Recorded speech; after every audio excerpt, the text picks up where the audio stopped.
नमस्ते भाई। Hello everyone, myself Devesh Mishra and you're watching channel explain. So आज हम शुरू करने जा रहे हैं एक और नया चैप्टर जो सीरीज हमने शुरू करी थी। किसकी? लॉ एंड डेवलपमेंट की। यह सीरीज बीकॉम ऑनर्स और बीकॉम प्रोग्राम के लिए बनाई जा रही है, स्पेशली 6th सेमेस्टर वालों के लिए जिनके एग्जाम आज से 10 दिन बाद हैं, यानी कि 13 और 14 तारीख को आप लोगों का लॉ एंड डेवलपमेंट का एग्जाम है। तो ये सीरीज स्पेशली आप लोगों के लिए बनाई जा रही है। अगर आप दिल्ली यूनिवर्सिटी में आपका सेमेस्टर कोई भी हो, बेसिकली 6 सेमेस्टर के लिए बनाई जा रही है, मगर आपका सेमेस्टर कोई भी हो, आपके पास अगर लॉ एंड डेवलपमेंट सब्जेक्ट है तो ये सीरीज आप लोगों के लिए इंपॉर्टेंट होने वाली है। आज हम करने जा रहे हैं इसका चैप्टर नंबर 2। हमने प्रीवियस लेक्चर में चैप्टर नंबर 1 डिस्कस करा था, पूरा चैप्टर 1 हमने कंप्लीट करा था। 1 अगर आपने नहीं देखा तो डिस्क्रिप्शन में प्लेलिस्ट का लिंक डाल दूंगा, तो वहां से आप जाकर सारे चैप्टर्स को प्लेलिस्ट से वॉच कर सकते हो। और अगर किसी भी बच्चे को इस सब्जेक्ट के नोट्स परचेज करने हैं तो भाई बता दूं, इस सब्जेक्ट के नोट्स रेडी हो चुके हैं। अगर आपको नोट्स बाय करने हैं तो उसके लिए आप कॉन्टेक्ट कर सकते हो व्हाट्सएप नंबर पे। व्हाट्सएप नंबर डिस्क्रिप्शन में भी गिवन है और बोर्ड पर मैंने यहाँ ये रहा इस पे मेंशन कर दिया है। इस नंबर पे जाके आप पता कर लेना, मैसेज कर देना कि सर नोट्स परचेज करने हैं। पीडीएफ का प्राइस है 150 रुपीज के अराउंड और वो आपको मिल जाएगी सॉफ्ट कॉपी व्हाट्सएप से। आप पेमेंट करोगे, जैसे ही आपको इंस्टेंट नोट्स आपको भेज दिए जाएंगे। जो भी बच्चा लेना चाहता है वो व्हाट्सएप पे जाके पता कर ले, मैसेज कर सकता है। और जो नहीं लेना चाहते तो कोई दिक्कत नहीं है भाई, आप वीडियो से करो, मैं सारा कुछ क्लियर करा दूंगा। ये जो सीरीज बनाई जा रही है, इस सीरीज के अंदर लॉ एंड डेवलपमेंट के सारे चैप्टर्स करवाने की जिम्मेवारी मेरी है। आप लोग एग्जाम से पहले सारे चैप्टर्स करा दूंगा, पूरी बुक खत्म करवा दूंगा। ठीक है, चलिए शुरू करते हैं आज का चैप्टर नंबर 2। आज है चैप्टर 2 जिसका नाम है property rights and economic development. किस तरीके से प्रॉपर्टी राइट्स की बदौलत हमारा इकोनॉमिक जो है वो डेवलप करता है, यानी इकोनॉमिक जो है वो इंक्रीज होता है, डेवलप होता है। सबसे पहले हमें ये पता होना चाहिए कि प्रॉपर्टी राइट्स क्या होते हैं। ठीक है, प्रॉपर्टी राइट्स क्या होते हैं? देखो, प्रॉपर्टी राइट्स का मतलब होता है कोई भी ऐसी प्रॉपर्टी जिसके आप लीगली तौर पर ऑनर होते हो और उसके राइट्स आप लोगों के पास होते हैं, उसको बोला जाता है प्रॉपर्टी राइट्स। अगर मैं आपको डेफिनेशन के तौर पर समझाऊं तो यहाँ पर मैंने एक डेफिनेशन लिखी है, प्यारी सी डेफिनेशन। क्या है प्रॉपर्टी राइट्स की? कह रहा है means the legal right to own land. कह रहा है कि आपके पास एक लीगल क्या होना चाहिए? राइट होना चाहिए, लीगल राइट होना चाहिए। किससे रिलेटेड? To own land. ठीक है, मतलब कि अपनी जमीन से प्रति। उसके बाद लिखा है हाउसेस और अदर थिंग्स। कह रहा है किससे रिलेटेड होते हैं राइट? हाउसेस, यानी कि घरों से रिलेटेड। अगर आपके पास कोई भी घर है या उससे रिलेटेड कोई ऐसी चीज है जिसके आप लीगल ऑनर हो तो आपको वो राइट मिलेगा। कह रहा है इफ यू ओन समथिंग, अगर आप कुछ चीज खरीदते हो, no one take it away without proper law. कोई भी उसको आपसे नहीं ले सकता बिना प्रॉपर लॉ के। अगर मान लो, इसको मैं सिंपल डेफिनेशन में छोटे शब्दों में और आसान भाषा में समझाऊं, प्रॉपर्टी राइट्स बेसिकली क्या होता है। देखो, आपने कभी ना कभी, आपके पेरेंट्स ने कभी ना कभी दिल्ली में या कहीं गांव में जमीन ली होगी, है ना। जब आप जमीन लेते हो तो उसके प्रॉपर कागजात तैयार होते हैं। उस कागजात क्यों तैयार करे जाते हैं? वो इसीलिए होते हैं कि आपने जो जमीन का टुकड़ा लिया या जो आपने लैंड खरीदी है उसके आप एक लीगली तौर पर अब मालिक हो। आप क्या हो? उस भू के स्वामी हो, भू स्वामी हो। ठीक है, आप क्या हो? उस जमीन के मालिक हो। आपका मालिकाना हक है कि वो जो टुकड़ा जमीन का है वो आपका है, बिकॉज आपके पास जो है प्रॉपर लॉ के द्वारा तैयार करे गए लीगल पेपर्स हैं, उसके डॉक्यूमेंटेशंस हैं। तो इसकी वजह से वो जो राइट है, प्रॉपर्टी राइट है, वो आपका हो जाता है, यानी वो जमीन का टुकड़ा आपका है। अब देखो, आपका जमीन का टुकड़ा है तो कोई दूसरा हमको ये थोड़ी बताएगा कि हमें उस जमीन पर क्या उगाना है या उस जमीन का क्या करना है। अब आपकी मर्जी है, आप कुछ भी करो उस पर। ठीक है, तो इसको बोलते हैं प्रॉपर्टी राइट्स। प्रॉपर्टी राइट्स यानी कि अगर आपके पास कोई भी जमीन का टुकड़ा है या कोई भी लैंड है, उसके आपके पास लीगल डॉक्यूमेंट्स वगैरह अवेलेबल है जो कि लॉ द्वारा पास करे गए हैं, तो आप उसके लीगल तौर पर एक स्वामी कहलाओगे, मालिक कहलाओगे उस पर्टिकुलर जमीन के टुकड़े का। ये आपके प्रॉपर्टी राइट्स कहते हैं। ठीक है, चलिए, और इस चैप्टर के अंदर अभी हम इंट्रोडक्शन से शुरू करते हैं। पूरा चैप्टर प्रॉपर्टी राइट को अभी मैंने आपको समझा दिया क्या होता है। अब चैप्टर के इंट्रोडक्शन से शुरू करते हैं। इस चैप्टर के अंदर आज हम क्या क्या पढ़ेंगे? तो सबसे पहले हम पढ़ेंगे property rights in context of economic development. देखो, प्रॉपर्टी राइट्स की वजह से ना इकोनॉमिक डेवलपमेंट कैसे हो सकता है। अगर आपके पास कोई प्रॉपर्टी है, उसका राइट है, आप उसके मालिक हो, तो आपका जो इकोनॉमिक डेवलपमेंट है उसकी वजह से कैसे होगा। तो इसके कुछ पॉइंट्स है जो मैंने यहाँ पर लिखे हैं। पहला पॉइंट है इफ यू ओन समथिंग, अगर आप कोई चीज बाय करते हो या कोई चीज आपकी खरीदी हुई है, कह रहा है property rights protect your right to, और जो प्रॉपर्टी राइट्स है ना वो प्रोटेक्ट करते हैं आपके कुछ राइट्स को। प्रॉपर्टी राइट्स के अंदर भी कुछ राइट्स होते हैं, जैसे कि फॉर एग्जांपल पहली चीज है, मैं पहले पॉइंट को डिस्कस कर रहा हूं, ये पहले पॉइंट्स के पॉइंट्स सारे। तो यहाँ पर लिखा है पहला पॉइंट है A, use it way you want, कह रहा है कि आप उस तरीके से इस्तेमाल कर सकते हो जिस तरीके से आपका मन चाहे। आपका मन चाहे आप उसमें फसल कर लो। अगर मान लो आपने एक प्रॉपर्टी खरीदी, अब इसमें मैं तो इंटरफेयर नहीं करूंगा ना कि मैं आपको समझाऊंगा कि प्रॉपर्टी आपकी है और आपको करना क्या चाहिए। मैं ये बोलूंगा आप इस पे फसल उगाओ तो आप फसल उगाओगे, मैं इस पे बोलूंगा कि आप इसको किराए पे चढ़ा दो तो आप किराए पे चढ़ाओगे। नहीं भाई, आपकी प्रॉपर्टी है, यानी आपका मोटिव है, आपकी मनमर्जी चलेगी, आप जो भी करो उस प्रॉपर्टी के साथ, ठीक है। तो वही लिखा है यहाँ पर, use it the way you want, कह रहा है जिस तरीके से आप चाहो आप उस तरीके से उस प्रॉपर्टी का यूज कर लो। आपको उस पर अगर मान लो कोई डुक्कर सेंटर खोलना है आप डुक्कर सेंटर खोल लो, अगर आपको उस जगह पर कोई पशुपालन करना है आप पशुपालन कर लो, आपको कोई डेयरी फार्म खोलना है आप डेयरी फार्म खोल लो, आपको बिजनेस डालना है बिजनेस डालो, आपको जो करना है वो करो, आप उसमें माचिस लगा दो फूंक दो, जो आपको करना है वो करो। तो ये कहता है प्रॉपर्टी राइट कि अगर आपके पास वो लीगल डॉक्यूमेंट्स हैं तो उसकी वजह से आपको कोई भी नहीं रोकेगा, आपको जो करना है उस प्रॉपर्टी से आप कर सकते हो। अगला पॉइंट आता है सेल और रेंट इट, यानी कि आप अपनी जमीन को सेल कर सकते हो, यानी बेच सकते हो किसी को भी, आप किसी को भी रेंट पे बैठा सकते हो, यानी कि उसके ऊपर एक कमरा बनवा के एक छोटा सा आप किसी को भी रेंट पे दे सकते हो। कोई गरीब आदमी जिसका भला हो जाएगा आप उसको रेंट पे दे दो कि आप हमें 2-3 हजार रुपए महीने का दीजिए और हम आपको अपना रूम रेंट पे दे रहे हैं अपनी जमीन। तो आप उस प्रॉपर्टी से रेंट से पैसा कमा सकते हो या आप उसको बेच सकते हो, सेल कर सकते हो डायरेक्ट किसी भी अदर बंदे को। ये कोई ऐसा कोई कानून नहीं है कि आप किसी भी ऐसे पर्सन को बेचो जो कि, मतलब कहने का मतलब ये है कि आपके पास सेलिंग का राइट है, आप किसी को भी बेच सकते हो। कोई भी संविधान या कोई भी कानून ऐसा नहीं कहता कि आप इसको नहीं बेच सकते, जिसका आपको मन करेगा आप उसको वो चीज वो प्रॉपर्टी जो है वो बेच सकते हो। कहने का बस बात इतनी सी है, ठीक है। अगला पॉइंट है keep other from using it without permission, कह रहा है उन लोगों को आप दूर रख सकते हो अपनी प्रॉपर्टी से जो भी ऐसे लोग हैं जो आपके प्रॉपर्टी राइट के बिना परमिशन के उस प्रॉपर्टी को यूज करना चाहते हैं, ठीक है भाई। थोड़ी देर रुक जाओ भाई, पूजा हो रही है भाई, पूजा खत्म हो गई।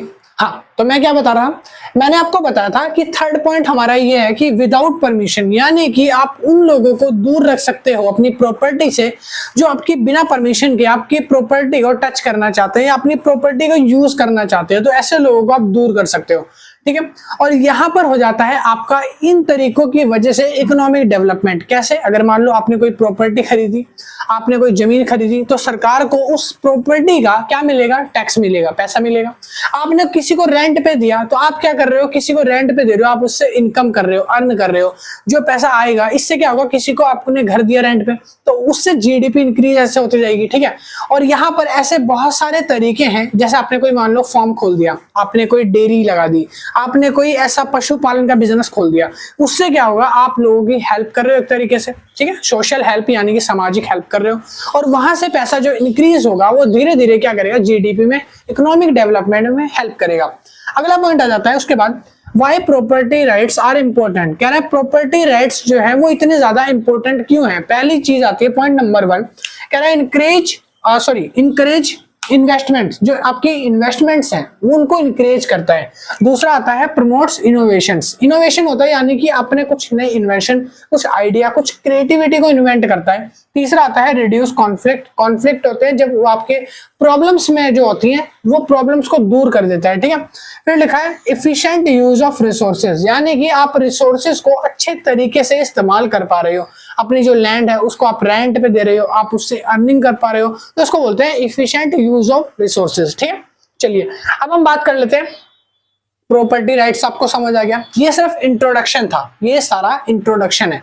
अगला पॉइंट है यहाँ पर how property rights help in growth of economic development. यहाँ मैंने वही सेम पॉइंट्स दोहराए हैं जो मैंने यहाँ पर लिखे हैं। चलिए इसको एक्सप्लेनेशन में थोड़ा समझते हैं कि इन पॉइंट्स का मतलब क्या होता है। पहला लिखा है इंकरेज इन्वेस्टमेंट, यानी कि आप इन्वेस्टमेंट को इंकरेज करो। किस वजह से? पहले लिखा है स्टार्ट फार्म या बिजनेस। अगर आप कोई बिजनेस शुरू करते हो अपनी जमीन पर, आप कोई बिजनेस डाल रहे हो, कोई बिजनेस शुरू कर रहे हो, कोई फार्म शुरू कर रहे हो, या कोई ऐसा रेंटल का बिजनेस यूज कर रहे हो, या आपने किसी एक शोरूम बनाकर आपने किसी कंपनी वाले को उसको रेंट पे दे दिया कि आप हमारी कंपनी, हमारे घर पे, हमारी जमीन पर आप क्या करिए, अपनी दुकान चलाइए या अपना शोरूम यहाँ पर खोलिए। इससे क्या होगा, वो आपको पैसा देगा, आपकी इंक्रीज होगी जीडीपी वगैरह, इकोनॉमिक बूस्ट होगी, डेवलप होगी। ठीक है, तो इस तरीके से आप हेल्प कर सकते हो, यानी कि इन्वेस्टमेंट करके।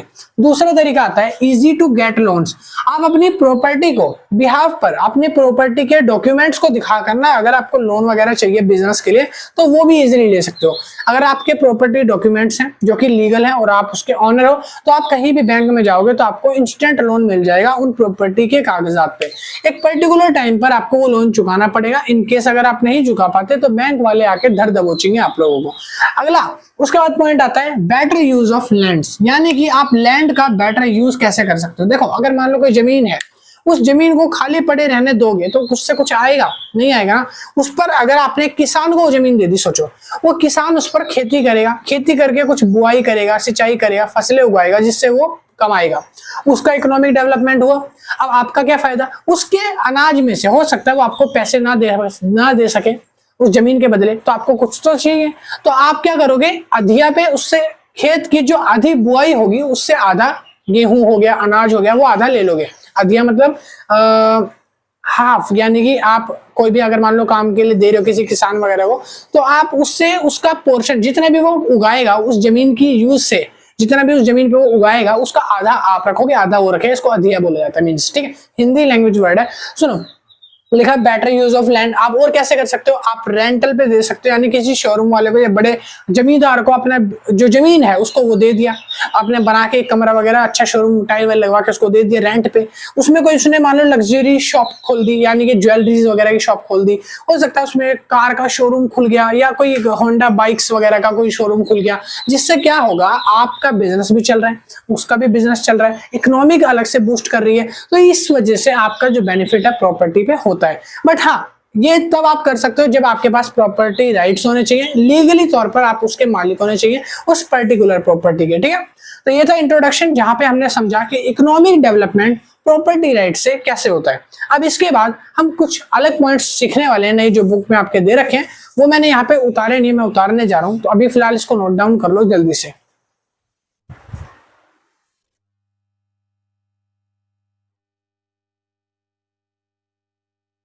चलिए फिर अगला पॉइंट शुरू करते हैं। भाई अगला पॉइंट आ चुका है यहाँ पे, market mechanism for land transfer. Market mechanism जो होता है लैंड ट्रांसफर का, वो कैसे वर्क करता है। तो इसके अंदर दो मैकेनिज्म आते हैं, पहला आता है मार्केट मैकेनिज्म और दूसरा आता है नॉन मार्केट मैकेनिज्म। दोनों के अंदर में आपको एक डिफरेंस भी देखने को मिलेगा, एक है मार्केट और एक है नॉन मार्केट। ये है नॉन मार्केट और वो है मार्केट का। दोनों के अंदर सिर्फ इतना सा अंतर है कि जो मार्केट मैकेनिज्म है ये बोलता है कि अगर आप कोई भी लैंड सेल या परचेज करोगे उसके अंदर पैसा इन्वॉल्व होना चाहिए, यानी कि जो सारा ट्रांजैक्शन है वो पैसों के अराउंड ही घूमेगा। आप कोई भी जमीन खरीदो तो आप पैसा लो या दो, या फिर आप कोई जमीन बेचोगे तो भी आप पैसा वहां पर लोगे या दोगे। ठीक है, तो इस तरीके से आपको पैसे के अंदर अराउंड जो भी ट्रांजैक्शंस होगी वो आती है मार्केट मैकेनिज्म्स के अंदर। इसमें क्या चीज इंक्लूड होती है, एक मोटी मोटी चीज आती है, वो आती है मनी, MONEY। ठीक है, मनी मैटर, मनी मैटर्स। ठीक है, दूसरा नॉन मार्केट क्या होता है। देखो, नॉन मार्केट के अंदर होता है, जहां पर नॉन मार्केट होता है ना वहां आता है नॉन मनी मैटर्स, यानी कि जहां पैसा इन्वॉल्व नहीं होता। आप जमीन को लेोगे या बेचोगे या खरीदोगे, बट यहाँ पर मनी का कोई भी इंटरफेरेंस नहीं होगा। दोबारा से बता रहा हूं, अगर आप मार्केट में ट्रांजैक्शन करते हो तो मनी मैटर होती है, बट अगर नॉन मार्केट की बात करोगे तो यहाँ पर पैसा जो है वो मैटर नहीं करता। ठीक है, non money matter, non money matters. ठीक है, सुनो अब दोनों का मतलब क्या होता है, ध्यान से समझते हैं इसको, थोड़ा डीपली में जाते हैं। कह रहा है कि मार्केट मैकेनिज्म क्या होता है। एक मार्केट मैकेनिज्म इन्वॉल्व होता है बिजनेस को लेकर, जिसमें होती है सेलिंग। क्या होती है, सेलिंग, और लैंड को बेस्ड होते हैं ऑन डिमांड एंड सप्लाई। कह रहा है चाहे वो बाइंग हो या फिर वो सेलिंग हो, लैंड का बेस्ड ऑन डिमांड और सप्लाई। जैसे कि मान लो आपको कोई हाईवे की जमीन का टुकड़ा पसंद आ गया, आप उसको लेना चाहते हो, अगर आप उसको खरीदना चाहते हो तो क्या कोई आपको फ्री में गिफ्ट कर देगा, या आपको कोई चाचा मामा ताऊ रिश्तेदार लग रहा है जो आपको फ्री में खरीद के दे दे, ऐसा तो नहीं है। उसके लिए आपको पे करना पड़ेगा एक पैसा, एक अमाउंट, एक मनी, ठीक है। तो यहाँ पर आप सेलिंग यानी डिमांड करो या सप्लाई करो, उस जगह पर आपको बाइंग और सेलिंग के टाइम पर मनी को ध्यान रखना पड़ेगा, पैसा आपका जाएगा या आएगा। उसके बाद लिखा है इसके टू पार्टी एग्रीमेंट होते हैं। इसके एग्रीमेंट कैसे होते हैं? टू पार्टी के एग्रीमेंट होते हैं। पहली पार्टी वो जो किसी चीज को खरीद रही है और दूसरी पार्टी वो जो चीजें बेच रही है, ठीक है। अब यहाँ पर बोला गया है कि इसके की फीचर्स क्या है। पहला की फीचर होता है बेस्ड ऑन म्यूचुअल एग्रीमेंट। ये जो कॉन्सेप्ट है ये पूरा का पूरा बेस्ड होता है किस पर? एक बेस्ड एग्रीमेंट पर, यानी कि म्यूचुअल एग्रीमेंट पे। दो लोग होते हैं, दो लोगों की सहमति जरूरी है। एक होता है खरीदार और एक होता है देनदार। जो देनदार है वो बेच रहा है कोई चीज और जो खरीदार है वो उससे कोई चीज खरीद रहा है, तो दो लोगों का एग्रीमेंट होता है। फॉर एग्जाम्पल, अगर आप एग्जाम्पल से समझते हो तो आप ऐसे समझो, एक मिस्टर ए है और एक मिस्टर बी है। मिस्टर ए ने क्या करा, एक हाउस प्रॉपर्टी सेल कर दी मिस्टर बी को, और मिस्टर बी ने उसके बदले में मिस्टर ए को दिए कुछ पैसे। जैसे कि मान लो 2 करोड़ की प्रॉपर्टी है तो 2 करोड़ रुपीस दिए। तो यहाँ पर जो एग्रीमेंट हुआ है वो दो लोगों के बीच में हुआ है, यानी ए और बी में। ए जो है सप्लायर है, बी जो है वो बायर है। अब यहाँ पर ए और बी के बीच का जो एग्रीमेंट है ये किसको लेकर हुआ है? पैसों को लेकर। इन्होंने इसको जमीन दी किसके बिहाफ पर? क्योंकि इसको पैसा मिला इससे, ठीक है। तो इस वजह से ये दो पार्टी का एग्रीमेंट होता है। कह रहा है इन्वॉल्व मनी। देखो मनी मैटर्स, मैंने पहले बताया था कि मैकेनिज्म जो होता है ना, मार्केट मैकेनिज्म, इसमें मनी मैटर होती है। पैसों के बिना तो लेन देन नहीं होगा। डील कैंसिल, सौदा रद्द समझो, ठीक है। किसकी वजह से? सिर्फ मनी की वजह से। तीसरा लिखा है governed by law and rules. कह रहा है कि ये गवर्न्ड बाय लैंड रूल्स है, यानी कि जो भी सरकार ने अधिनियम पास करे हैं किसको लेकर? भू को लेकर, जमीनों को लेकर। उस अधिनियम के अंतर्गत ये बोला गया है कि अगर आप कोई भी तरीके की प्रॉपर्टी में डीलिंग करोगे तो फिर आपको मनी मैटर देखना पड़ेगा, यानी कि पैसा लेना ही पड़ेगा या पैसा देना पड़ेगा, ठीक है। चलिए जी, हाँ, तो अगला पॉइंट आ जाता है। उसके बाद अगला पॉइंट है एग्जांपल। अब हम इसके एग्जांपल से सीखते हैं। देखो इसके 4 तरीके के एग्जांपल मैंने लिखे। पहला है प्राइवेट सेल। प्राइवेट सेल क्या होता है? जब एक फार्मर, कोई भी फार्मर जो नॉर्मल सा फार्मर है, एक किसान है, वो अपनी जमीन को किसी अदर पर्सन को बेच देगा, तो ये है प्राइवेट केस।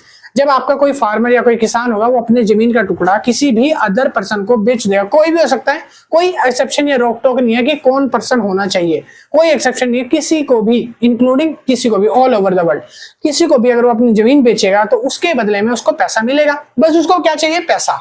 अगर पैसा आता है तब ये कहेगा मैकेनिज्म, मार्केट मैकेनिज्म केस। अगर इसमें पैसा इन्वॉल्व नहीं होता, यानी कि एक फार्मर जो है किसी को जमीन दे रहा है बट पैसा नहीं ले रहा, अगर वो पैसा नहीं ले रहा तो ये नॉन मार्केट मैकेनिज्म हो जाएगा, ठीक है। हम पढ़ रहे हैं मार्केट मैकेनिज्म, यानी कि वो जो आदमी है, जो फार्मर है, वो पैसा लेगा। दूसरा कह रहा है कि purchase for development. Purchase for development, मान लो किसी एक आदमी को एक बड़ी इंडस्ट्री खोलनी है, उसको आपकी एक लैंड जो है बहुत खूबसूरत सी है, वो पसंद आ गई। अब वो वहां पर एक इंडस्ट्री खोलना चाहता है, आपसे बोल रहा है कि आप मेरे को ये जमीन बेच दो।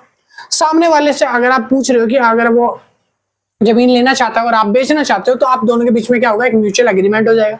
आप एक अमाउंट बताओगे जो वो पे करेगा, उसके बदले वो आप उसको जमीन दे दोगे, ठीक है। तो यहाँ पर होता है परचेज फॉर डेवलपमेंट, यानी कि आपने कुछ विकास के लिए, ग्रोथ के लिए, इकोनॉमिक डेवलपमेंट के लिए कुछ ऐसी जमीन को बेच दिया पैसों में, कुछ पैसों के लिए। यहाँ पे लिखा है company by land for industries. Company क्या करती है? लैंड को परचेज करती है इंडस्ट्री डालने के लिए। तीसरा पॉइंट आता है लीजिंग। लीजिंग का मतलब होता है लैंड इज लीजिंग और कमर्शियल यूज। आपने बहुत बार देखा होगा कि कोई बैंक खुला है किसी रोड के किनारे, क्या वो प्रॉपर्टी बैंक वालों की है? नहीं, प्रॉपर्टी किसी साहूकार की होगी, प्रॉपर्टी किसकी? लैंडर की होगी। बट बैंक क्यों खोला गया है? क्योंकि बैंक जो है कमर्शियल यूज के तौर पर खोला गया है, और बैंक जो है वो रेंट पे कर रहा है उस जगह का। काफी बार ऐसा होता है कि बैंकों को प्रॉपर जगह ना मिलने से बैंक खुद रेंट पे खुले होते हैं, बैंक खुद एक मंथली रेंट पे कर रहा है लैंडलॉर्ड को, ठीक है। उसके बाद ये कमर्शियल यूज के लिए हो गया कि आपने किसी को लीज पे दे दिया मकान, यानी कि रेंट के तौर पर, किराए के तौर पर एक मकान को कमर्शियल यूज पे दे दिया कि आप यहाँ पर बिजनेस डाल सकते हो, बट आपको खरीदना नहीं है, आपको रेंट पे देना है वो पैसा। पैसा आप ले रहे हो रेंट के तौर पे, ठीक है। फिर लिखा ऑक्शन। ऑक्शन का मतलब होता है जहां पर गवर्नमेंट है या जो बैंक है वो किसी प्रॉपर्टी को बेचने के लिए बिडिंग करते हैं। क्या करते हैं? बिडिंग। बिडिंग को बोला जाता है नीलामी। क्या बोला जाता है? बिडिंग को हिंदी में नीलामी, ठीक है। नीलामी यानी कि आप किसी भी जमीन के टुकड़े को निलंबित कर रहे हो, उसको नीलाम कर रहे हो, उसको बिडिंग करवा रहे हो कि जैसे होता है ना, आपने फिल्मों में बहुत बार देखा होगा, एक मूवी है स्वर्ग करके बहुत अच्छी गोविंदा जी की, तो उसमें आपने देखा होगा कि उसमें एक बिडिंग होती है लास्ट में बंगलों की, उसमें वो बोली लगाते हैं कि मेरा 70 करोड़, 70 करोड़ 1, 70 करोड़ 2, 70 करोड़ 3, तीसरे पे तो कोई दूसरा खड़ा कर देता है मेरा 80 करोड़, फिर 80 करोड़ 1, 80 करोड़ 2, 80 करोड़ 3, तो जो सबसे ज्यादा बिडिंग करेगा उसको वो चीज मिल जाती है। तो ये होता है ऑक्शन। ऑक्शन कौन करता है? ये गवर्नमेंट करती है या जो बैंक होते हैं वो करते हैं, ठीक है। तो ये वो सारे केस हैं जहां पर मनी मैटर करती है। मैं बार बार बता रहा हूं, ये वर्ड मत भूलना भाई, मत भूलियो बहन, ठीक है। कौन सा वर्ड बोला मैंने? Money matters. मैटर करती है ना। अगर आप कहीं भी जा रहे हो, बिना पैसे के शॉपिंग हो जाएगी? नहीं होगी। जो आपके क्रीम पाउडर कॉस्मेटिक लिपस्टिक है बड़े बड़े, आएंगे नहीं आएंगे? आपके टी शर्ट से आएंगे नहीं आएंगी? तो भाई मनी मैटर करती है हर जगह, ठीक है। अगला पॉइंट आ जाता है नॉन मार्केट मैकेनिज्म। हम पढ़ रहे हैं नॉन मार्केट मैकेनिज्म। ये वो मैकेनिज्म है जहां पर लैंड का ट्रांसफर तो होता है बट मनी का यूज नहीं होता। भाई बिना मनी के लैंड कैसे आएगी जाएगी? सोच लो, मेरी कोई गर्लफ्रेंड है, मेरी गर्लफ्रेंड ने मुझे 1 बीघा जमीन फ्री मेरे नाम खेती कर दी। मेरी गर्लफ्रेंड ने क्या बोला कि मेरी 1 बीघा खेती है और मुझे आप बहुत अच्छे लगते हो, है ना, मैं हूं इतना सोना। अब उन्होंने क्या करा, 1 बीघा खेती मेरे नाम फ्री कर दी, बोला गिफ्ट है आपके लिए, गिफ्ट। मेरी मम्मी हैरान, ठीक है भाई, इतनी बड़ी जमीन किसने गिफ्ट कर दी? तो भाई ये क्या है? ये है कि आपको कोई बिना पैसे दिए कोई जमीन दे दे, गिफ्ट में आ जाए आपको, या फिर और कोई तरीका मान लो, या फिर आप ये मान लो कि आपका जो मनी है किसी पेरेंट्स के थ्रू आ जाए, गिफ्ट में नहीं, पेरेंट्स के थ्रू भी आ सकती है। जैसा कि मान लो आपके कोई मम्मी पापा दादा दादी रहे होंगे बहुत ज्यादा अमीर, ठीक है, और उन्होंने क्या करा, उनके खत्म होने के बाद या उनके गुजरने के बाद वो जमीन जो है वो आपको मिल जाएगी, पुश्तैनी जमीन जिसको बोलते हैं। ऐसा समझो, सिंपल लैंग्वेज में बताता हूँ, आपके दादा परदादा की कोई जमीन थी, वो दादा परदादा आसमान में निकल लिए, अब उसके बाद वो जमीन किसके नाम आ गई? आपके पापा मम्मी के। पापा मम्मी जब निकल जाएंगे तब उसके बाद वो जमीन का टुकड़ा किसका होगा? आपका होगा। तो लीगली राइट के थ्रू आपने क्या उस जमीन के पैसे दिए? नहीं दिए ना। अब मान लो मैं कोई जमीन खरीदूंगा, मैं मर जाता हूँ, इनकेस मर गया तो मेरी जमीन मेरे बच्चों को जाएगी, वो मर गए तो उनके बच्चों को जाएगी। तो ये क्या है? ये जनरेशन जो कि फ्री में जमीन आगे बढ़ती जा रही है और ये उनको जाती है सिर्फ जो अपने खून के हैं, ठीक है, रिश्ते वाले हैं। तो यहाँ पर सिर्फ ये बोला गया है कि एक ऐसी मार्केट मैकेनिज्म है जहां पर मनी बाइंग और सेलिंग पर इन्वॉल्व नहीं होती। और यहाँ बाइंग सेलिंग तो हुआ ही नहीं भाई, क्योंकि देखो बाइंग सेलिंग तब होता है जब आप किसी अननोन पर्सन को कोई जमीन बेचते हो या रिश्तेदारों को भी बेच रहे हो तो पैसे में बेच रहे हो। आप अगर फ्री में किसी को जमीन दे रहे हो, गिफ्ट कर दे रहे हो, ऐसा कि मैं आज आपसे बहुत खुश हूं, लो 1 प्लॉट आपके नाम कर दिया मैंने, ठीक है, ऐसा कोई अमीर हो तो मेरे नाम भी कर देना 1 आध प्लॉट। तो भाई देखो 1 आध प्लॉट मैंने आपके नाम कर दिया, तो ये क्या है? खुशी खुशी में दे दिया। उसके साथ साथ अगर किसी के मम्मी पापा हैं जो पुरानी जमीन छोड़ के गए हैं, उसने आपको दे दिया, आपने पैसे नहीं दिए ना उस चीज के। अगर आप पैसे नहीं दे रहे तो वो नॉन मार्केट मैकेनिज्म होता है। सिंपल सा बस ये समझो, ठीक है। तो यहाँ पर लिखा है इनहेरिटेंस, यानी कि आपको वो प्रॉपर्टी जो है वो पास हुई है किससे? पेरेंट्स से। बच्चों को जो प्रॉपर्टी अपने मम्मी पापा से मिलती है उसको बोलते हैं इनहेरिटेंस, यानी नॉन मार्केट मैकेनिज्म। दूसरा आता है गिफ्ट, जो मैंने आपको बताया था गर्लफ्रेंड वाला एग्जांपल, ठीक है। देखो किसी मेरी गर्लफ्रेंड ने मेरे को 1 बीघा जमीन दे दी, प्रॉपर्टी दे दी, ठीक है, तो उससे क्या होगा यहाँ पर कि मेरे को समवन गिफ्ट, किसी से गिफ्ट मिला है मेरे को जमीन का, पैसा नहीं देना मेरे को, गिफ्ट है वो, ठीक है। गिफ्ट का पैसा देते हो कभी आप? नहीं देते ना, तो गिफ्ट मिला है मेरे को। अब बोलोगे दहेज मिला, भैया गिफ्ट नाम बता रहे हो। अगला उसके बाद लिखा है गवर्नमेंट एक्विजिशन। गवर्नमेंट एक्विजिशन का मतलब होता है कि गवर्नमेंट ना आपकी जमीन के ऊपर एक हाईवे या पुल बनाना चाहती है, एक बड़ा रोड या डैम या ब्रिज बनाना चाहती है, तो गवर्नमेंट उस जमीन को ले लेगी। गवर्नमेंट जमीन को ले लेगी तो आपको उसके बदले एक और जमीन दे देगी, वो कहीं दूसरी जगह, बट नई जमीन, अच्छी जमीन, बड़ी जमीन दे देगी। तो यहाँ पे लिखा है फॉर पब्लिक यूज। अगर पब्लिक यूज के लिए गवर्नमेंट आपकी जमीन ले ले, तब उस जगह पर गवर्नमेंट आपको डैम पुल बनाने के लिए अगर ले रही है तो आपको एक नई जमीन देती है। उसको नॉन मार्केट मैकेनिज्म होता है, जहां पैसों का लेन देन नहीं करा, गवर्नमेंट ने जमीन ली और किसी दूसरी जगह जमीन दे दी, ठीक है। समझ आया? बहुत क्लियर है। चलिए जी, अब हम बात करते हैं आगे, चैलेंजेस क्या होते हैं। कह रहा है challenges related to the implementation of property rights. Property rights को इंप्लीमेंट करने के टाइम पर कुछ ऐसे चैलेंजेस आते हैं। पहला चैलेंजेस समझते हैं। पहला लिखा है हिस्टोरिकल लेगेसीज एंड फ्रेगमेंटेड। पहला पॉइंट लिखा है historical legacy and fragmented land tenure practice. इसका मतलब समझो, आपने कोई जमीन का टुकड़ा खरीदा, एक आदमी से हमने एक जमीन खरीदी, मान लो मिस्टर ए से मैंने एक जमीन खरीद ली। अब मैंने जमीन खरीदी तो मैंने उसका रेट पूछा, उसने बताया रेट है भाई 10 लाख रुपए। मैंने बोला ठीक है 10 लाख की जमीन है, आप मेरे को दे दीजिए। मैंने एक जमीन ले ली, मैं बोला कि ना अभी मेरे पास पैसे नहीं है, तो मैं इसकी बाउंड्री जो है, 1 मिनट भाई कल भी ऐसे कॉल आया था, तो बीच में कॉल करके परेशान मत किया करो। अगर आपको नोट्स बाय ही करने हैं ना तो आप मैसेज कर दिया करो। रिक्वेस्ट कर रहा हूँ बार बार, इसलिए मैं बोलता हूँ मैसेज करा करो, क्योंकि वीडियो के टाइम पे डिस्टर्बेंस होती है। ठीक है, अब लिंक टूट गया ना। हाँ, तो मैं क्या बता रहा था कि अगर मैंने मान लो कोई जमीन एक लैंडर से खरीदी ए से, जिसकी कीमत है 10 लाख रुपए, मैंने बोला कि मेरे पास अभी पैसे नहीं है, मैं अपनी जमीन को घिरवा सकूं या बाउंड्री करवा सकूं, क्योंकि मेरी जमीन है। बाउंड्री तो कराना सेफ के लिए बचता ही है, होता ही है ना। तो मैंने बोला कि मैं 1 महीने बाद आता हूँ, मैं बाउंड्री करवा लेता हूँ। मैं 1 महीने बाद आया, तब मैंने देखा कि कोई दूसरा आदमी उस पर बाउंड्री करवा रहा है। हुआ क्या कि जो लैंडर था वो बेचकर मेरे को प्रॉपर्टी चला गया, उसने जो कागजात दिए थे वो नकली थे। अब जो दूसरा बंदा लैंडर पे जमीन पे बाउंड्री करा रहा है, उसको भी सेम जमीन उसने 10 लाख रुपए में बेची।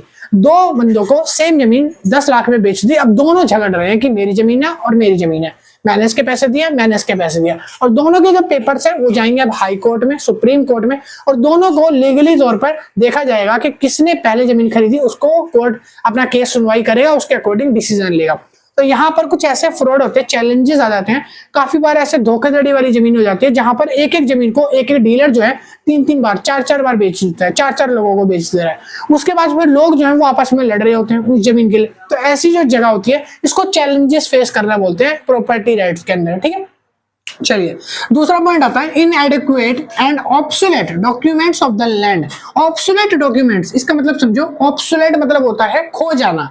ऑब्सोलेट मतलब खो जाना, किसी की यादों में खो रही है, यादों में नहीं, प्रॉपर्टी के डॉक्यूमेंट्स खो जाना, समझो। तो प्रॉपर्टी के डॉक्यूमेंट्स क्या है, खो गए। अगर मान लो आपकी प्रॉपर्टी, आपने कोई जमीन ली है, अब आपकी जमीन पर कोई दूसरा आदमी आकर पैर धर देता है और वो बोलता है कि ये जमीन मेरी है, आपकी नहीं है। आपको आएगा बड़ा गुस्सा। वो बोलता है अच्छा एक काम करो, आप घर से अपने डॉक्यूमेंट्स लाके दिखा दो तो मैं आपकी जमीन छोड़ दूंगा। अगर आपकी जमीन है तो आपको डॉक्यूमेंट्स मिले होंगे, है ना। सही बात कह रहा है। अब आप घर पे जाते हो, आप खोजा भी नहीं करते हो, मतलब कि खोजते हो, ढूंढते हो, आपको डॉक्यूमेंट्स नहीं मिलते। आपके डॉक्यूमेंट्स क्या हो गए हैं, आपके डॉक्यूमेंट्स खो गए हैं। तो आपके डॉक्यूमेंट्स खो जाना, तो यहाँ पर भी प्रॉब्लम, एक चैलेंज फेस करना पड़ जाता है। फिर आपको आपकी जमीन आपको छूटने का डर लगता है, आपकी जमीन आपके हाथ से जा सकती है। मान लो दूसरा पर्सन जो है वो गलत डॉक्यूमेंट लेके आया, बट एट द टाइम उसके पास डॉक्यूमेंट है, अब वो दिखा रहा है देखो ये मेरी जमीन है, मेरे डॉक्यूमेंट है, आपके पास तो नहीं है, आपके खो गए। अब कोर्ट भी कैसे प्रूफ करेगा कि आपकी ही जमीन है, और एक्चुअल में अगर आपकी भी होगी तो फिर आपको डर लगेगा कि मेरे पैसे तो डूब गए, जमीन जो है मेरी चली जाएगी। तो इसको बोलते हैं ऑब्सोलेट होना, यानी कि डॉक्यूमेंट ऑब्सोलेट होने से क्या प्रॉब्लम आती है लैंड की। ठीक है, पॉइंट नंबर 3 डिस्कस कर लेते हैं।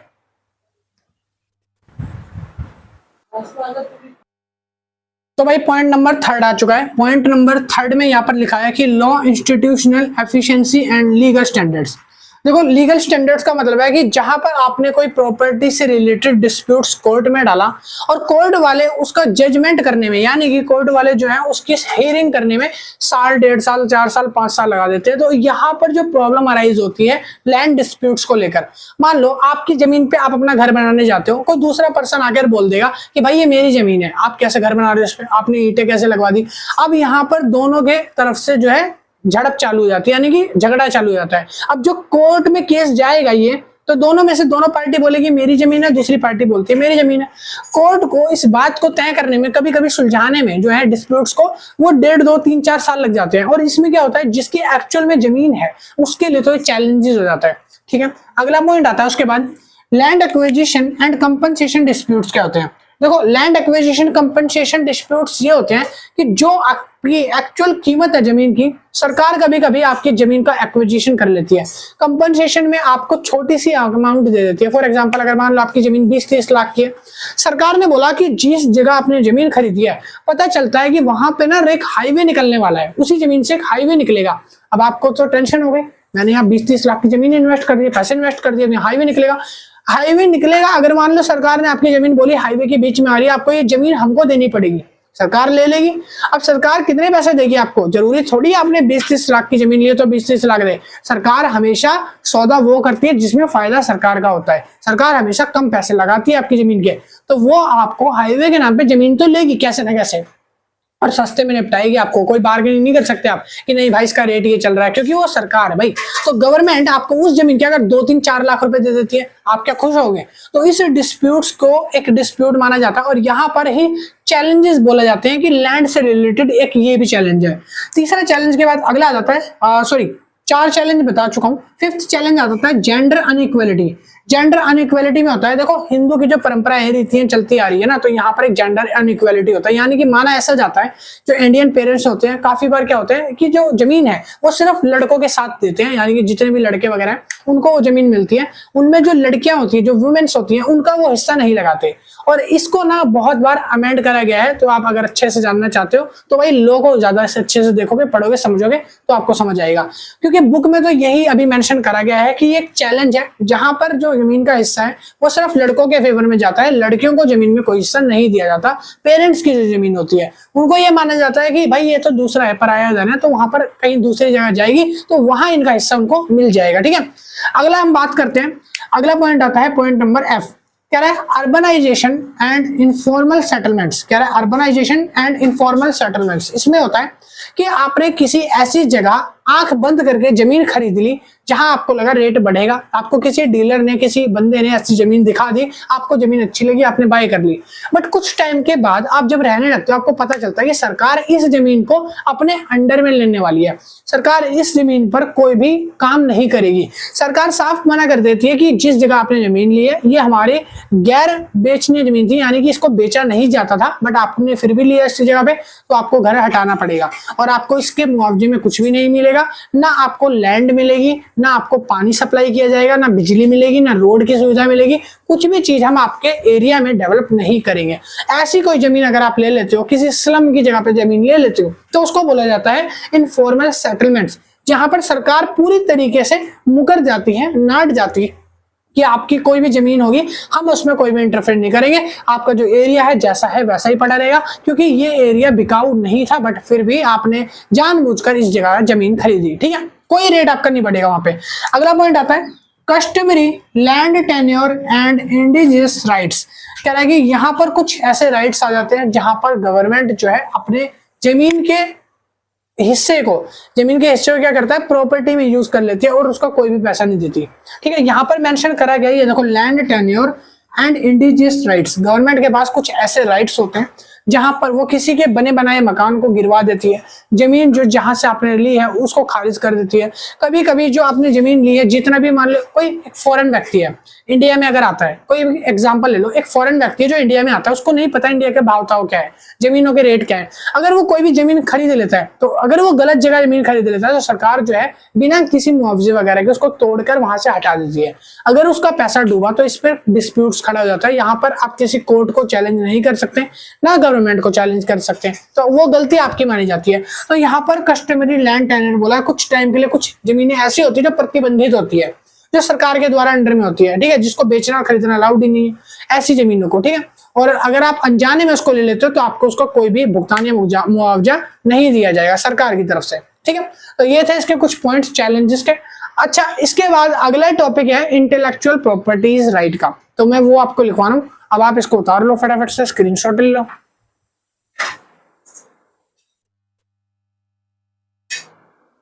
तो चलिए शुरू करते हैं नेक्स्ट पॉइंट। अब हम आ चुके हैं अगले पॉइंट पर, और अगले पॉइंट का नाम है भाई, यहाँ पर मैंने लिखा है आईपीआर, यानी कि इंटेलेक्चुअल प्रॉपर्टी राइट्स। क्या होते हैं?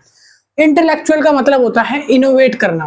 इंटेलेक्चुअल का क्या मतलब होता है? इनोवेट करना, यानी कि आप अपने माइंड से, एक ह्यूमन अपने माइंड से जब कोई भी नई चीज का आविष्कार करता है उसका मतलब होता है इनोवेशन करना, इन्वेंट करना, कुछ चीज खोजना, डेवलप करना, तो उसको बोलते हैं इंटेलेक्चुअल। ठीक है, अब हम पढ़ने वाले हैं इंटेलेक्चुअल प्रॉपर्टी क्या होती है। तो इसमें मैंने डेफिनेशन लिखी है, intellectual means a person ability to think, to understand the create ideas.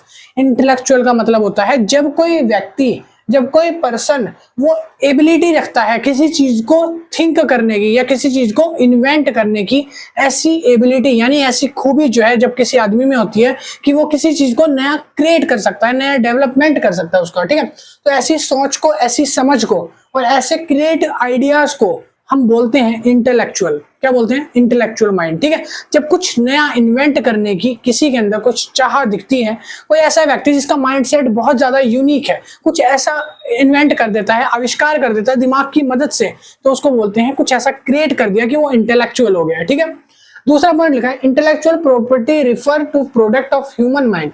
Intellectual property का मतलब होता है कि एक ऐसी प्रॉपर्टी जो ह्यूमन माइंड के क्रिएटिविटी से आई है। कोई भी ऐसी चीज जो ह्यूमन माइंड के क्रिएटिविटी से आई है। मान लो मैंने सोचा कि मैं एक ऐसी ट्रेन बनाऊं जो पानी के अंदर से होकर आसमान में जाए, तो ये क्या करा है मैंने? एक थिंकिंग करी है, यूनिक थिंकिंग, इन्वेंट करने की सोच रहा हूं मैं। अगर मान लो मैं ऐसी चीज को इन्वेंट कर देता हूं, तब मेरे को वो इंटेलेक्चुअल वर्ड मिल जाएगा। ठीक है, तो इंटेलेक्चुअल का मतलब होता है कि कोई भी ऐसा प्रोडक्ट जो ह्यूमन माइंड ने अपनी थिंकिंग से सोचकर एक आइडिया को क्रिएट कर प्रैक्टिकल तौर पर जीवित कर दिया, उसको रियल लाइफ में ऑब्जर्व करके उसको बना दिया, उसको इंटेलेक्चुअल माइंड बोलते हैं। समझ आया? अभी नहीं आया तो आगे अभी और जल्दी आ जाएगा।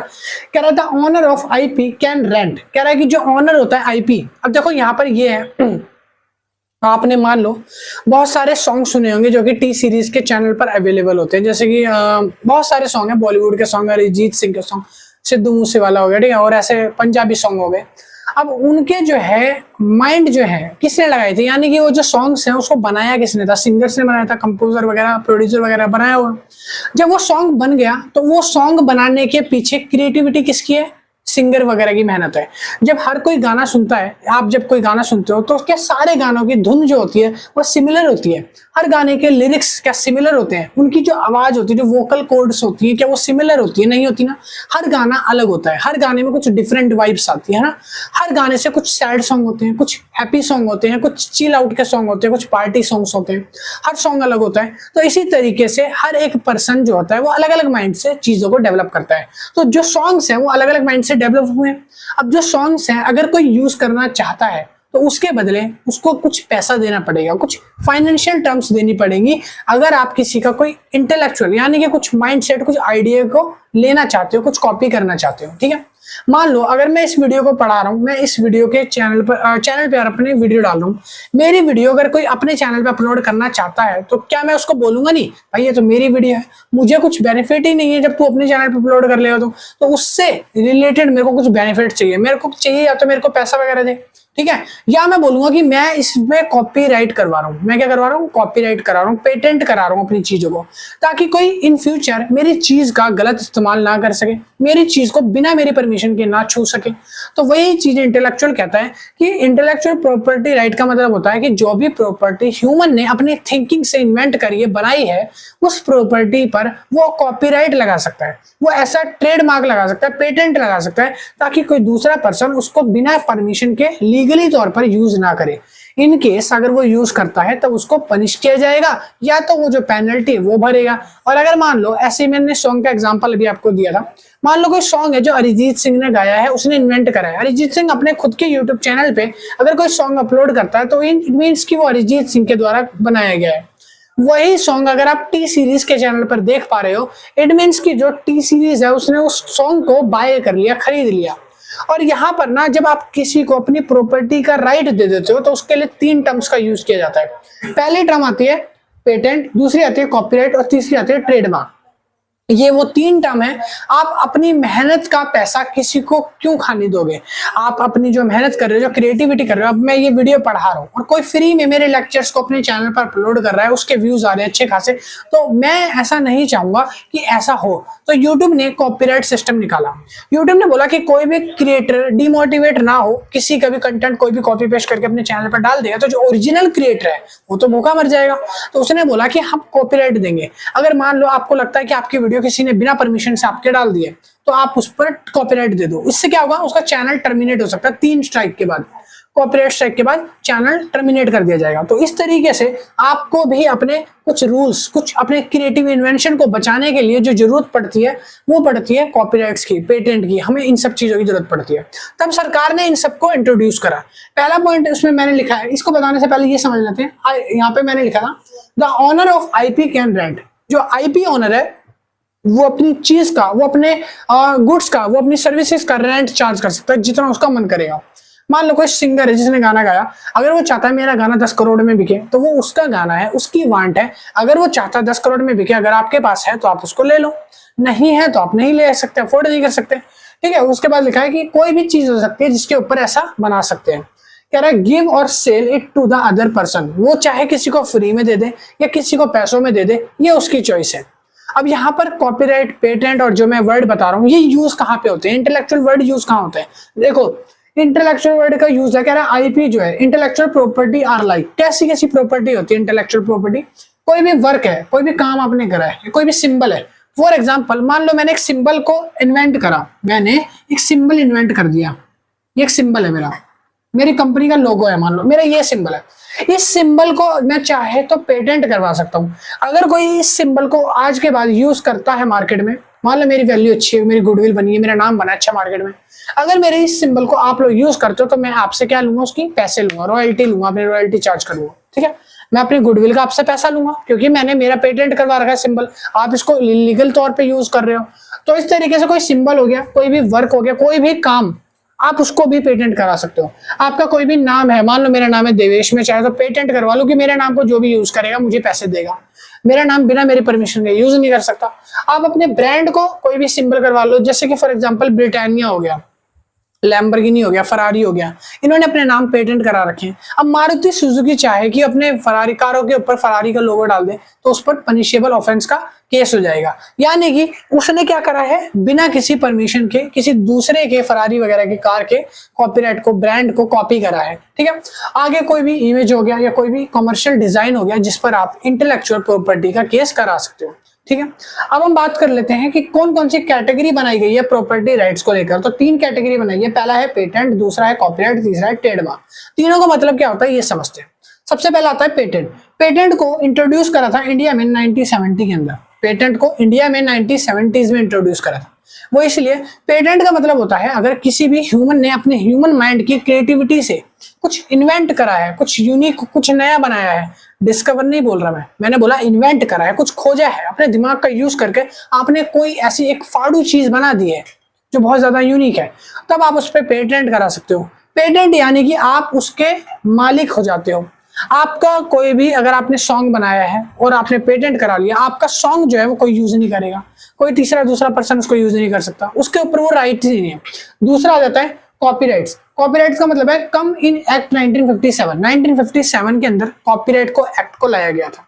इस एक्ट को 2005 में अमेंड करा गया था, इसका नाम ट्रिम कर दिया था, यानी कि ट्रेड रेगुलेशन ऑफ, ठीक है, TRIMS। ठीक है, तो बाई डेफिनेशन मेरे को इस टाइम याद नहीं है कि उसके लाइन का एक्चुअल डेफिनेशन क्या था, बुक में दे रखा है, ट्रिम्स करके लिखा हुआ है, और लिखा है कि इसको ना अमेंड करा था 2005 में, क्योंकि कुछ कॉपीराइट एक्ट्स में अमेंडमेंट इसलिए आती है कि जहां पर कॉपीराइट एक्ट्स सही तरीके से वर्क नहीं कर पाते लीगली तौर पर, तब वहां पर प्रॉब्लम आने लगती है, तो इसको अमेंड कर दिया जाता है, फिर इसको प्रॉब्लम्स को देखकर अमेंड कर दिया जाता है उसके हिसाब से। तो 1957 में इसको लाया गया था और लास्ट अपडेट इसमें 2012 में आया था। और ये जो एक्ट है ये 60 साल से होता है। अगर मान लो आपने किसी चीज का कॉपीराइट करवा रखा है, मान लो मैंने मेरे नाम का कॉपीराइट करवा लिया, मेरा नाम कोई यूज नहीं करेगा, 60 साल तक मेरा कॉपीराइट चलेगा। अगर विद इन 60 ईयर्स अगर आप मेरा नाम यूज करते हो, आपको मुझे पैसे देने पड़ेंगे, आप मुझे पैसे दोगे क्योंकि आप मेरे नाम मेरी बिना परमिशन के यूज कर रहे हो। ठीक है, तो यहाँ पर बोलते हैं कॉपीराइट। अब देखो कॉपीराइट को 60 साल तक रखा गया है और इसको लाइफ टाइम के लिए भी एक्सटेंड करा गया है अजम्पशन केसेस में। 60 साल के बाद ये पब्लिक हो जाता है, यानी कि आप कोई भी यूज कर सकता है इस चीज को, तो एक लिमिट होती है। ठीक है, अगला पॉइंट आता है ट्रेडमार्क। ट्रेडमार्क यानी कि होता है अगर आपका कोई भी लोगो है, कोई भी आपका सिंबल है, आप उस पर ट्रेडमार्क करा सकते हो। ठीक है, ट्रेड क्या होता है, देखो फॉर एग्जांपल आपको ये 4 चूड़ी याद होगी, ये कहाँ होती है, ये क्या है, ओडी, एक कार आती है ओडी जिसका निशान है 4 चूड़ी, तो ये क्या है, एक तरीके का सिंबल है उस कार का, उस कार की पहचान है।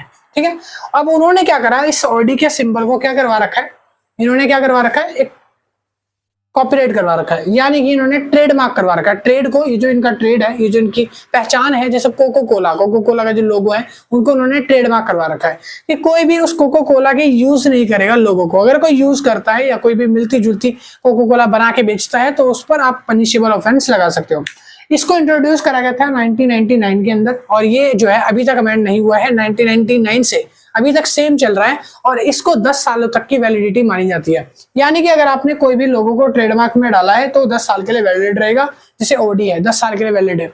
10 साल बाद क्या ओडी कंपनी किसी और के द्वारा हायर हो जाएगी? नहीं भाई, फिर वो अपने ट्रेड को रिवाइज कर देते हैं। रिवाइज यानी कि दोबारा रिन्यू करवा लेंगे 10 साल के बाद, फिर अगले 10 साल के लिए करवा लेंगे। तो ये चलता रहता है ऐसे प्रोसेस, ठीक है। मगर ये होता है 10 साल के लिए। 10 साल के बाद आपका ट्रेडमार्क जो है वो सबके लिए बराबर होगा, पब्लिक हो जाएगा कि हर कोई इस मार्क को यूज कर सकता है अपनी कार वगैरह बनाते समय। जैसे टोयोटा है, hyundai है, स्विफ्ट है, तो ये लोग भी इस मार्क का इस्तेमाल कर सकते हैं जब 10 साल का टाइम खत्म हो जाएगा और जब इन्होंने रिन्यू नहीं कराया उसके बीच का टाइम में, ठीक है। तो ये होता है ट्रेडमार्क। अच्छा, हम बात कर लेते हैं आगे। जितने भी इंटेलेक्चुअल राइट्स मैंने आपको बताए हैं, इन तीनों राइट्स का कहाँ कहाँ इस्तेमाल होता है। तो लिखा है cost of private intellectual property rights. इसकी कॉस्ट क्या आती है? पहला क्या होता है, इसकी हम बैरियर टू एक्सेस मानते हैं। बैरियर टू एक्सेस का मतलब ये प्राइवेट राइट है, क्योंकि यहाँ लिखा है प्राइवेट इंटेलेक्चुअल प्रॉपर्टी राइट। ये बैरियर टू एक्सेस होता है, यानी कि हर कोई इंसान इसका एक्सेस नहीं ले सकता। आप कुछ ही जगह पर देखोगे कि इंटेलेक्चुअल राइट्स का यूज हो रहा है, ठीक है। अगर मान लो राइट्स आपके पास है तो आप इसका पूरा यूज कर सकते हो, अदरवाइज कोई दूसरा पर्सन आपका राइट नहीं लेगा, तो उसके लिए बैरियर टू एक्सेस हो जाता है, वो यूज नहीं कर सकता आपके राइट्स को, ठीक है। दूसरा पॉइंट आता है मोनोपोली। अगर आपने किसी चीज की क्या करवा ली है, कॉपीराइट करवा ली है। मान लो मैंने बोला कि मैंने ये जो टी शर्ट पहन रखी है इसका मैंने एक ट्रेडमार्क बनवा लिया है और पेटेंट करवा लिया है। इस टी शर्ट को कोई भी बनाएगा वो इलीगल माना जाएगा, या कोई भी इस टी शर्ट को पहनेगा वो भी इलीगल माना जाएगा, बिकॉज क्योंकि ये मेरी टी शर्ट है। मैंने क्या करवाया, इस पे मोनोपोली पावर का यूज करा, मैंने पेटेंट करवा लिया। अब आपको मोनोपोली आ जाएगी। अब मार्केट में जो टी शर्ट बेचने वाले लोग हैं ना, जिन्होंने टी शर्ट्स का ही बिजनेस खोल रखा है, वो बनाएंगे टी शर्ट पर मेरी जैसी टी शर्ट नहीं बनाएंगे। तो मेरे पास एक राइट आ जाएगा कि मेरी जो है मोनोपोली है। क्या है मोनोपोली? मैं एकलौता मार्केट में ऐसा बंदा हूं जो ऐसी टी शर्टें बना रहा हूं और बेच रहा हूं। मेरे अलावा अगर कोई चाहता भी है तो भी वो मेरे से बिना पूछे परमिशन के नहीं बना सकता। तो मेरे पास क्या होगा, एक पावर आ जाएगी, एक मोनोपोली आ जाएगी कि भाई मैं ही ऐसी टी शर्टें बनाऊंगा और कोई नहीं बना सकता, ठीक है। अगला पॉइंट आ जाता है स्लोइंग डाउन इनोवेशन। यहाँ पर इनोवेशन का स्लो डाउन होता है। स्लो डाउन यानी कि देखो, अगर मार्केट में मोनोपोली है, कोई भी आपके जैसे कपड़े नहीं बना रहा और आपकी टी शर्ट का डिजाइन यूनिक है, तो आप क्या करोगे, धीरे धीरे इनोवेट करोगे, नई नई चीजें इसमें ऐड करोगे, बट धीरे धीरे टाइम के दौरान। अब अगर कंपटीशन मार्केट होता यहीं पे, परफेक्ट कंपटीशन होता, तो लोग तो यहाँ पर कट थ्रोट करते, यानी कि गला काट प्रतियोगिता करते हैं।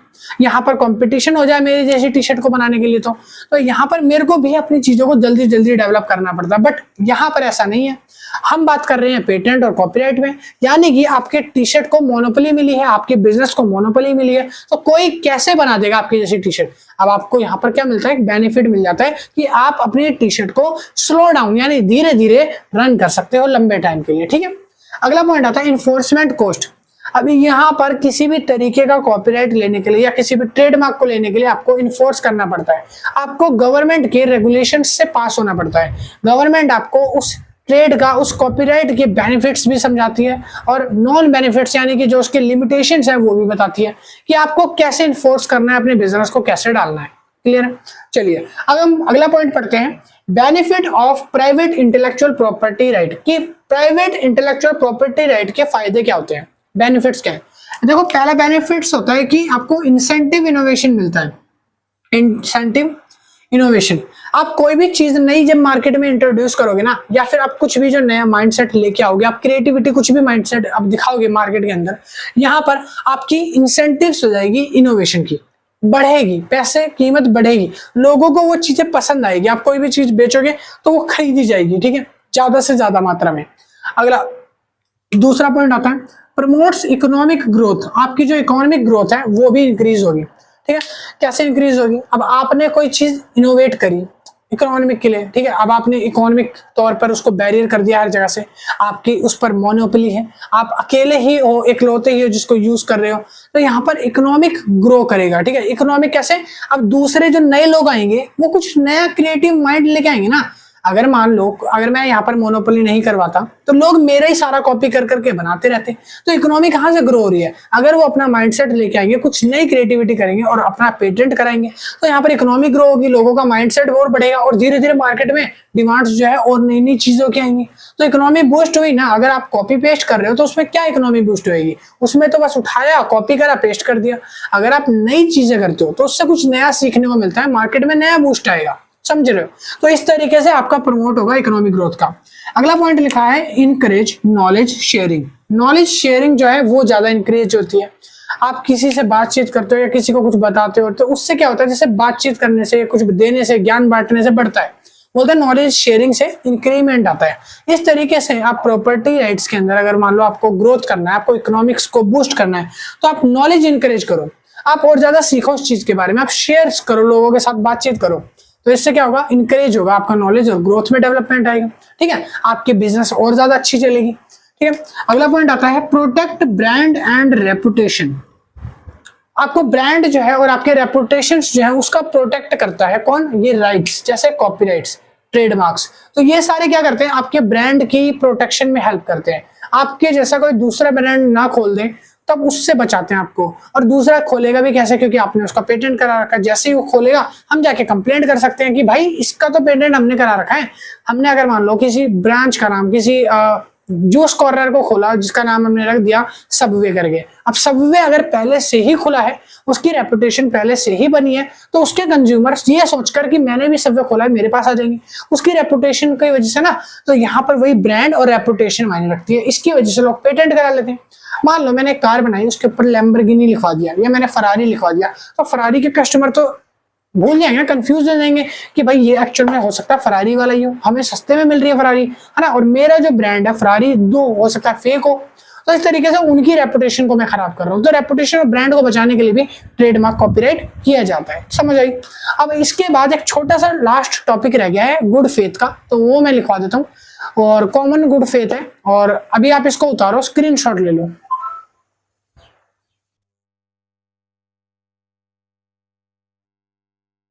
तो अब लास्ट टॉपिक रह गया है, छोटा सा टॉपिक है, 5-7 मिनट और लूंगा, बिल्कुल छोटा सा है।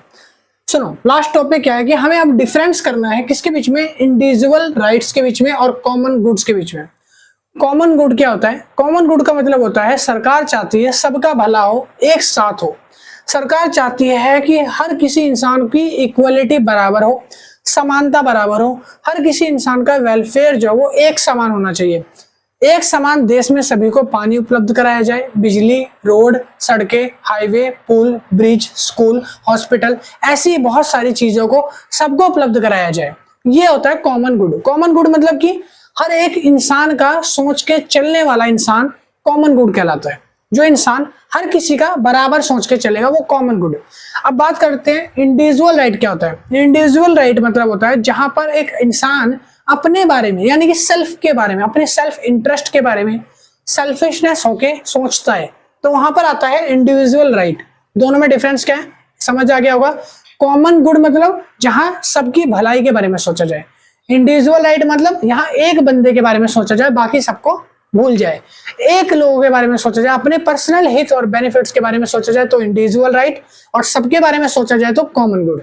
दोनों के बीच में डिफरेंस क्लियर हो गया। चलिए, पहला लिखा मीनिंग, कह रहा है ये राइट्स जो है गिव होते हैं ईच पर्सन, ये हर एक इंसान को अपने राइट्स गिवन होते हैं, वो होते हैं इंडिविजुअल राइट। कह रहा है हर एक इंसान को कुछ राइट मिले हैं अपनी फ्रीडम, यानी कि अपनी आजादी से लेकर और अपनी डिग्निटी से लेकर, ठीक है, डिग्निटी और अपनी जो एकता है उससे और अपनी आजादी से लेकर कुछ राइट्स हर एक इंसान के पास है। आपको बोलने का अधिकार है, आपको चलने का अधिकार, आपको सांस लेने का अधिकार है, तो ये हर एक के नॉर्मल राइट है जो इंडिविजुअल राइट्स आते हैं। अब बात करते हैं कॉमन राइट्स क्या होते हैं, कॉमन गुड क्या होता है। कॉमन गुड यानी कि वेलफेयर और benefits of whole society and community. किसको? होल सोसाइटी, ये वर्ड याद रखना, पूरी सोसाइटी, पूरे समाज को या पूरी कम्युनिटी, पूरी बिरादरी को एक जैसा ट्रीट किया जाना, उनके लिए सबके लिए वेलफेयर करना सरकार के द्वारा, ये कॉमन गुड कहलाता है। सबको एक साथ एक समान मानना, ठीक है। अगला पॉइंट है एग्जाम्पल के तौर पे देखो, अगर मैं आपको इसको नॉर्मल एग्जाम्पल में समझाऊं ना, इतने एग्जाम्पल देने से अच्छा आप ऐसा मान लो, ये तो है आपकी माँ, ठीक है, इस तरीके से आपको जल्दी समझ आएगा, ये आपकी माँ, समझ रहे हो। और ये जो है पड़ोस वाली, अब आपको जल्दी समझ आएगा, मैं बताता हूं क्यों। देखो, पड़ोस वाली जो होती हैं आंटियां, वो कैसे सोचती है, अपने बच्चे का पेट पहले भरती है, ना कि आपका। अगर आप भूखे हो, कभी उनके घर जाओगे पड़ोस में, अगर उन्होंने खाना बनाया, वो आपको बाई चांस एक पल ना भी पूछे, ठीक है, क्योंकि वो अपना हित जल्दी देखेंगे। मगर जो अपनी माँ होती है, अपनी माँ जो होती है, वो चाहती है कि उसके बच्चे का पेट पहले भरे, वो और किसी के बाद में सोचती है। तो अपनी माँ जो होती है सबका सोचती है भलाई करने के लिए। तो यहाँ पर जो अपनी माँ है वो क्या करेगी, सबकी भलाई के लिए अपने घर में सबको देखेगी। और जो दूसरी है पड़ोस वाली, वो क्या करेगी, अपना नहीं देखेगी, ठीक है, मतलब अपना पहले देखेगी और दूसरों का बाद में देखेगी, ठीक है। तो यहाँ पर इसको आप इस तरीके से पढ़ सकते हो। और एग्जाम्पल छोड़ो, एग्जाम्पल यहाँ पे मैं आपको बता रहा हूँ। एग्जाम्पल के तौर पे भाई मैंने लिख दिया, इसमें ज्यादा आपको समझने वाला कुछ है नहीं। पहला है फ्रीडम टू स्पीच, यानी कि आपको बोलने की स्वतंत्रता है। दूसरा है राइट टू इक्वालिटी, आपको राइट है, पूरा इक्वालिटी है, समानता है किसी भी चीज की। आपको राइट टू प्रॉपर्टी है, अगर आप जहां चाहो वहां जमीन खरीद सकते हो, सरकार आपको नहीं रोकेगी। बट हाँ, ये चेक कर लेना रिस्ट्रिक्टेड एरिया ना हो। अब यहाँ पर एग्जाम्पल क्या है, यहाँ पर एग्जाम्पल है पब्लिक रोड। सरकार जो रोड बनाती है, क्या वो ऐसे सोच के बनाती है कि इस रोड के ऊपर से सिर्फ मोदी जी निकलेंगे, या इस रोड पे से सिर्फ बीजेपी के सांसद निकलेंगे? नहीं, वो सिर्फ पब्लिक का सोच के बनाती है ना। तो पब्लिक मतलब सबका, ऐसे लिखा है हेल्थ। जब कोई हेल्थ कॉन्शियस बात आती है तो सरकार सबके लिए सोचती है।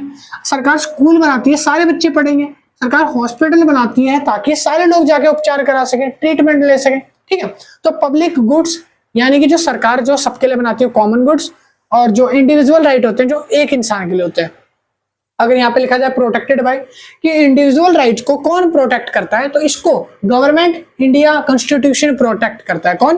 कॉन्स्टिट्यूशन इंडिया गवर्नमेंट जो होती है वो प्रोटेक्ट करती है आईआर को, इंडिविजुअल राइट को। अच्छा, कॉमन गुड्स को कौन प्रोटेक्ट करता है? इनको गवर्नमेंट की पॉलिसीज कंट्रोल करती है। गवर्नमेंट की पॉलिसी और गवर्नमेंट के जो लॉ होते हैं, कानून होते हैं, वो व्यवस्था इनको कंट्रोल करती है।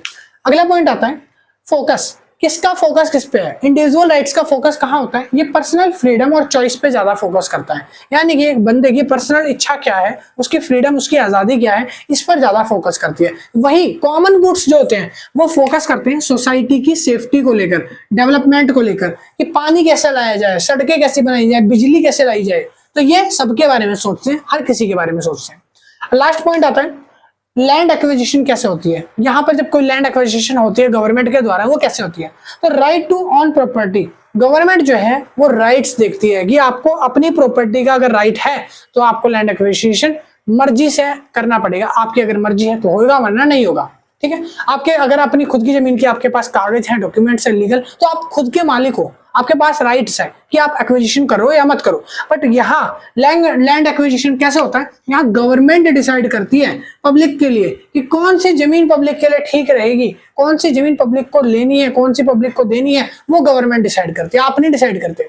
यहाँ आपके पास राइट नहीं है, ठीक है। तो यहाँ गवर्नमेंट जो आपके सोसाइटी को डेवलप करने के लिए चाहती है वो होता है कॉमन गुड, और जो आप इंडिविजुअल एक पर्सन के पर्सपेक्टिव से चाहते हो वो आता है यहाँ पर आईआर में, ठीक है।